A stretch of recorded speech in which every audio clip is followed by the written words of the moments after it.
Yo, what's up? So it's about that time again, the time of the year where I talk you through the gear that I've carried with me in my pockets on a daily basis, be that just at home doing my regular stuff or out hiking or in the office, whatever it may be. These are the items that have proven very valuable for me over time. This is going to be a long one, so I suggest that you go ahead and make yourself a cup of coffee, kick back and relax, and I'll do my best to make it worth your while. So for those of you who have been around for a while, you will know that this channel actually started as an EDC channel. But just a few videos into my journey, I actually realized that my EDC actually doesn't change all that much. And so there was no need for me to make like an EDC themed video every week or even once a month. And so since I wanted to keep it authentic and not just try out new gear for the sake of making a video, I quickly moved over to making videos about my other big passion in life, which is photography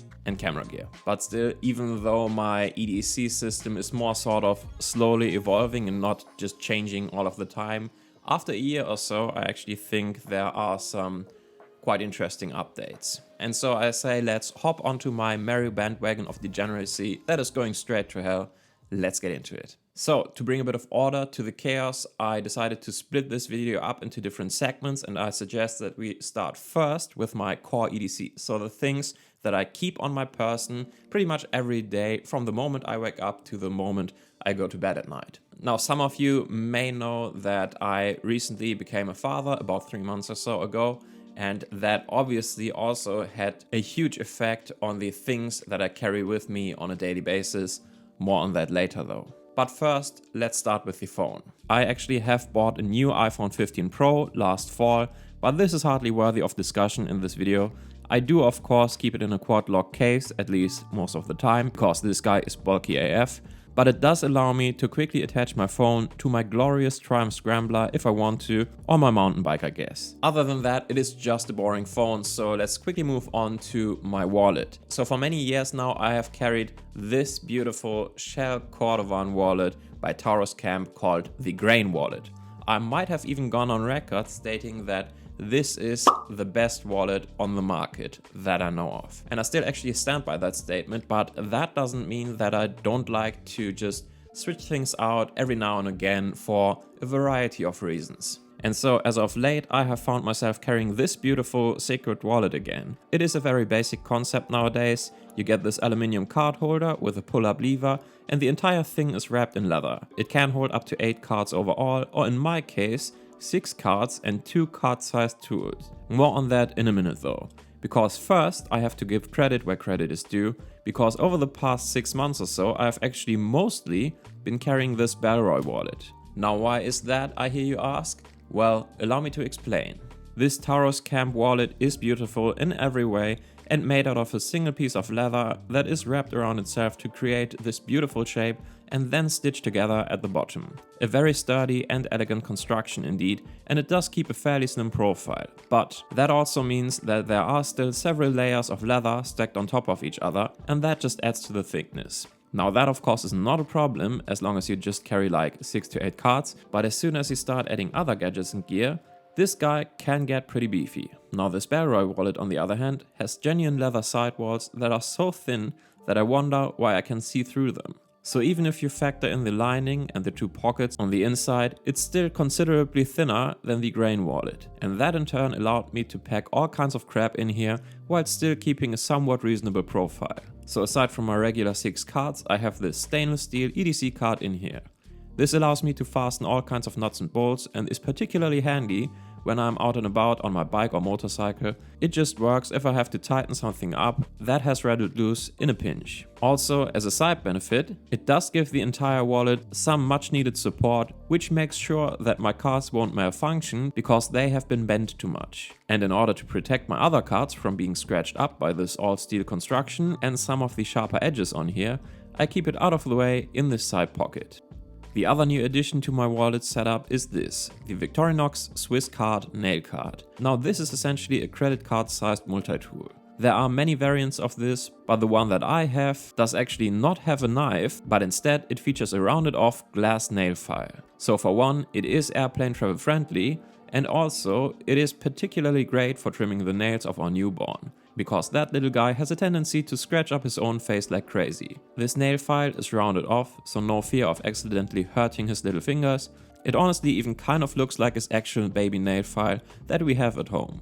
Other than that, you get a toothpick and a pair of tweezers in here, as well as a pair of small scissors, this joke of a pen, a pin, and the magnifying glass and ruler that are built into the housing. Oh yeah, and there's also this screwdriver thing with 2 sizes of flatheads and Phillip heads. Yeah, good enough to unscrew a tripod blade, but that's about it. Anyway, this thing takes up about the same space as 3 credit cards, so I'm not sure how long I will keep carrying it. I do value its functionality for now, but it is just a bit much. As for this Bellroy wallet, it's not bad, and again, I have used it for about half a year or so now, but truth be told, it kind of looks like the wallet of a 10-year-old, which is why I ended up switching back to the Sacred wallet, which has a similar size, but is a lot more elegant and grown up in its overall design. Oh yeah, and before I forget it, I also do keep a SIM tool in my wallet that I can use to make quick adjustments to the bracelet of my SIN 104. Oh my god, what a sexy watch, right? I have bought this watch about 6 years ago now, and I thought it would be the start of my watch collecting obsession. I was told that once you get into the hobby, there is no exit watch. But for me, this actually turned out to be the one. It is not my only watch, but it is the one that enjoys by far the most time on my wrist. It looks great, sits flat on the wrist, but still has some weight to it. I also love the countdown bezel, it comes in handy multiple times a day. It's German, which is always a bonus. Yeah. If only it had a quick adjustment bracelet, but alas, it doesn't. But anyway, I do have another watch that I wear a lot, but mostly in the summer, and that is the Junghans Maxbill 34mm. It's a hand-winding mechanical watch, made in Germany, classic looks, just a fantastic timepiece.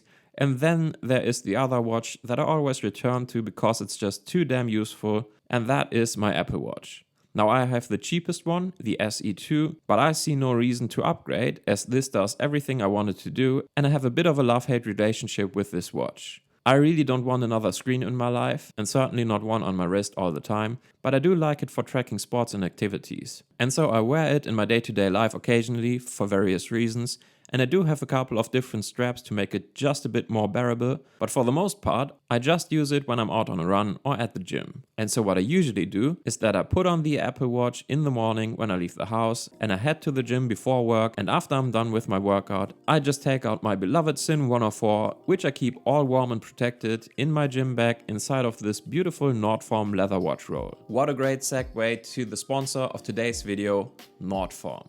Now I have been singing the praises for Nordform for a good while now, but just in case you're still uninitiated, allow me to explain.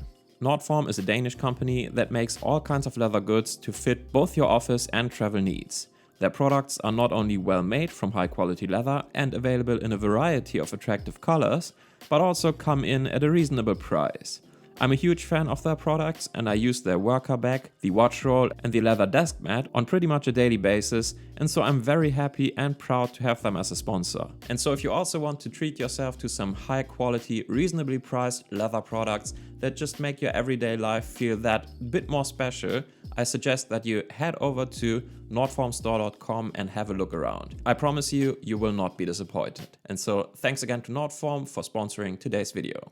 And so with that, back to my core EDC, because next up is actually my pocket tool of choice, which I've been carrying almost exclusively for well over half a year now. And that is the Victorinox Spirit X. Now in the comment section of last year's EDC update video, I got a lot of comments suggesting that I should give the Spirit X a try.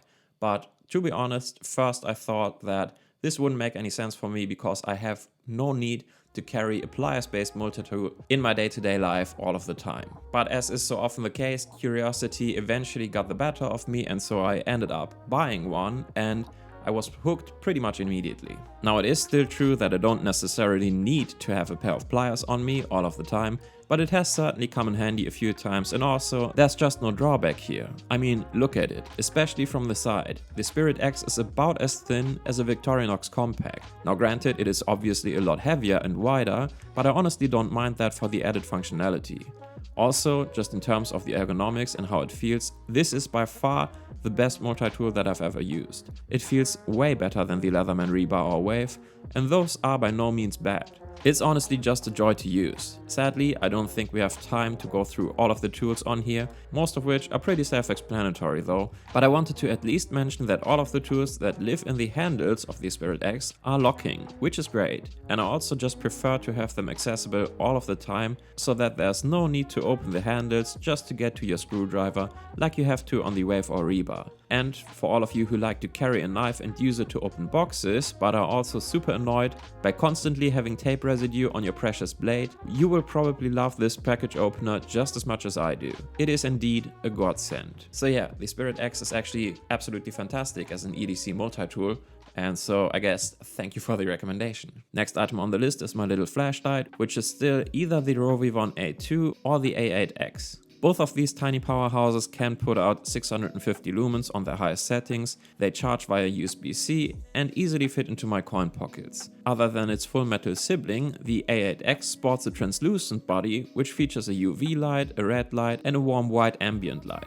Now this might seem a bit gimmicky at first, and it kind of is, but the red light and the white light have actually proven their value many times over. The soft white floodlight works best in close proximity and in tandem with the magnet on the clip, because you can just stick it to something in tight spaces to use it as a work light. Let's say if you're working on your car's engine or under the sink. Good stuff. And the red signal light is easy to use just as a safety precaution. Since it's winter here in Germany right now and the days are short, we've been using this a lot when going for a walk with our little guy around or after sunset. We live in a very rural area with little to no street lights depending on where we go, and so it's just a peace of mind to ensure that we won't get run over. So yeah, the A8X is actually slightly more useful in that regard, but in terms of aesthetics and how it feels, the A2 easily wins. And so I just cycle between both of them depending on where I am and what I'm doing. Both are great in their own right. Moving on to the last item that I consider to be a core part of my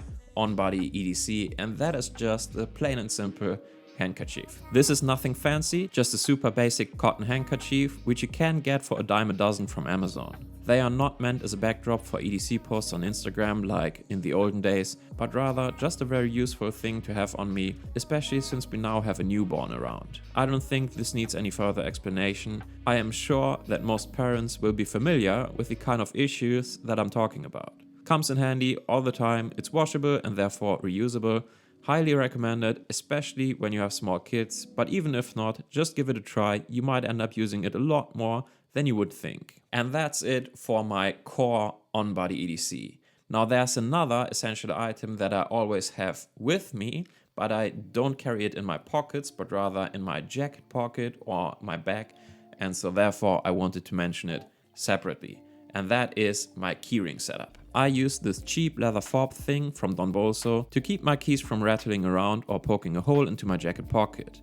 It costs next to nothing, looks good and does what it's supposed to do. And on my keyring I have a few extras that are completely unnecessary but also kind of cool. First of which being this tiny titanium fork from UG Tools. Now my German bros will know right away what exactly this is, but for the uncivilized rest of the world, this is a pommes picker.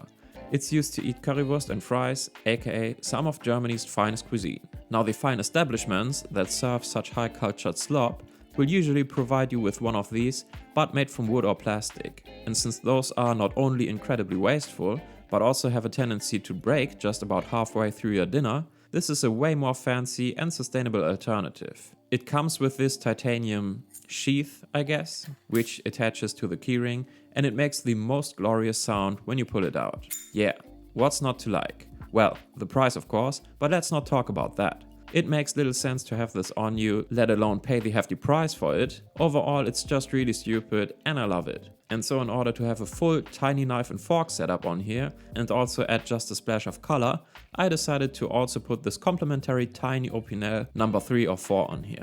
It's super thin, so it cuts like nobody's business, and it has a non-locking blade. Again, completely unnecessary, but fun to have nonetheless. Which is equally true for the last item on here, a good old fire steel. For some reason, I just have to have one somewhere in my EDC. And that's that for the essentials. A lot of functionality packed into a still somewhat compact system. With that being said, there are a couple of extras that I also want to mention, Essentially stuff that I have carried often enough over the past few months for them to deserve a footnote in this video without them being a core part of my EDC. Beginning with this notebook and pen combo, and what can I say, I just love writing in a notebook. Now this is not a diary, but rather this is used to take notes of thoughts that just enter my brain at random and that I would otherwise just forget immediately. Now this might be anything from stuff I just have to add to my to-do list, whatever it may be, admin, grocery shopping list, video ideas, whatever. Usually if I just get an idea at random and I pull out my phone to write it down, I will immediately check my emails, then hop over to Instagram, and then I will have forgotten what I actually wanted to write down. And so that just doesn't work for me. And a simple notebook and a pen is just way easier and less distracting. And I just enjoy the experience. I've been doing this for, I don't know, going on 2 years or so now. And yeah, I've really been enjoying it. Not every single day, but actually kind of on most days. And so yeah, pen and paper is what works best for me. The notebook, by the way, is from Moleskine, and one of the features I love most about it is that you can just rip out the last few pages of every notebook, so it is very useful to compile a quick shopping list or hand a note to somebody. That being said, this is the carrier or something, and it's a bit too big to put into my back pockets, so I will be going back to using smaller Moleskine notebooks again after I'm done with my last pack of these. The pen, by the way, is an all-brass Kaweco Lilliput pen, German quality, lovely to write with, would recommend. I also have this as a fountain pen with an aluminium housing, but I prefer the pen for writing down quick notes, even though the aluminium fountain pen is a lot lighter than this brass version.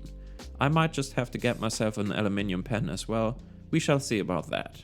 Anyway, other than that, I also wanted to quickly mention the other knives that I've been using fairly frequently over the past few months or so. And starting with this, the Böker BFF Barlow. Now the Victorinox Spirit X of course has a blade, but especially when it comes to on-the-go food prep, I prefer to have a fixed blade just because there's no mechanism that any liquids or stuff can get into. It's just easier to clean, plus having a good small fixed blade is just a nice thing. It also comes with a beautiful leather sheath with a clip, Burnley design, looks both modern and traditional at the same time, which is what I'm into.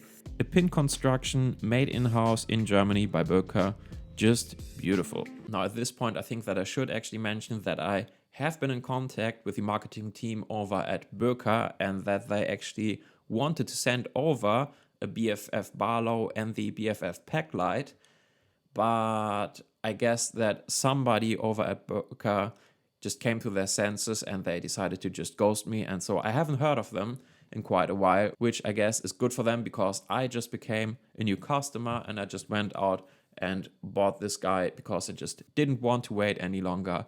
And so far, even though this is a fairly recent purchase, I have to say that I do enjoy it a lot. The name BFF is also just very fitting. I can easily see this being a companion for life, if only one could be monogamous with just a single knife. On the bad side though, while the blade came razor sharp from the factory, the grind is a little bit off, especially towards the tip. Now I haven't had time yet, but this needs a regrind.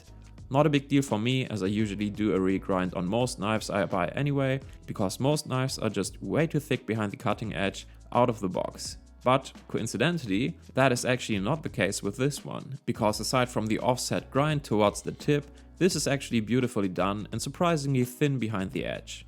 Makes for a decent slicer, which I wasn't expecting, with this blade geometry. So, good first impressions overall. So far I'm really enjoying it, and I will report back after I've had a chance to use it for a while.